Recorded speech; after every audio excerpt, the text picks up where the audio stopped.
रवींद्र चव्हाण यांनी अमित शहा यांची भेट घेतली आहे।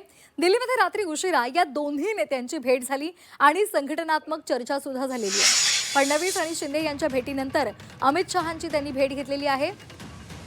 अमित शहांना निवडणुकीसंदर्भातील चर्चेची माहिती दिल्याची माहिती सूत्रांकडून मिळते। आताची महत्त्वाची बातमी आपण पाहतोय।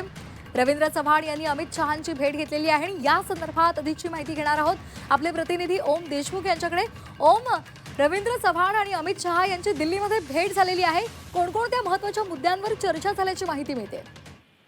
श्वेता, खरं तर भाजप प्रदेशाध्यक्ष रवींद्र चव्हाण आणि केंद्रीय गृहमंत्री अमित शहा यांच्यामध्ये रात्री 1:30 वाजता खरं तर मध्यरात्री उशिरा ही भेट झाली आहे। मुख्यत्वे आगामी निवडणुका आणि महायुतीमधला जो तणाव होता तो तणाव निवळण्यासाठी 2 दिवसांपूर्वी नागपूरमध्ये जी एक महत्त्वाची मॅरेथॉन बैठक पार पडली, ज्यामध्ये मुख्यमंत्री देवेंद्र फडणवीस, उपमुख्यमंत्री एकनाथ शिंदे आणि रवींद्र चव्हाण हे उपस्थित होते।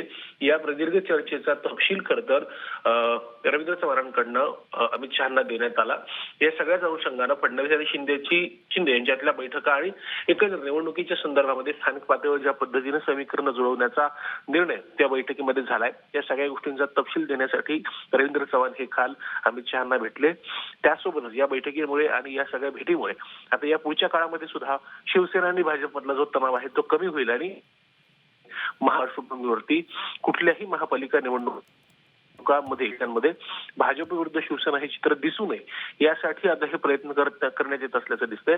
सूत्रांनी जी माहिती आपल्याला दिली त्यानुसार केवळ मुंबईच नाही तर ठाणे, कल्याण, डोंबिवली या ठिकाणी सुद्धा भाजप आणि शिवसेना युती म्हणून निवडणुका लढवणार असल्याचं चित्र स्पष्ट होत आहे। काही अपवाद या ठिकाणी आहेत, परंतु एकंदर युती म्हणून निवडणूक लढवण्यासाठी पोषक वातावरण निर्मिती करण्यासाठी या सगळ्या भेटीगाठी सुरू असल्याचं पुढील काळामध्ये भाजप प्रदेशात निश्चित।